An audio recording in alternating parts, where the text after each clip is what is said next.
o sa mga dadaan dito. Abay, gusto ko lang kayong paalalahanan. Alam ko nakikita nyo naman yan. Nakaregroup lang naman yung kalsada. At syempre dito rin sa aking kanan, inyo ring mababasa. Reduce speed para sa pang-itlog sa kakaalog.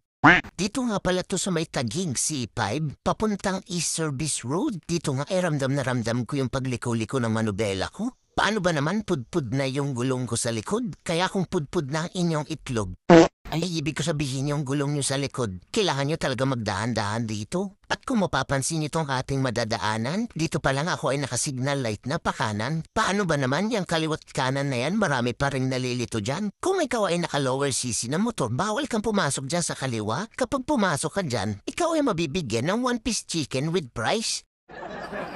Kaya wag mo na subukan kung busog ka naman. At dito din sa may bandang unahan ay inyo na ulit mararamdaman ang maalog sa itlog na daan. Ito nga palang video natin ay kaunting paalala lamang para sipang itlog nyo. So let's go!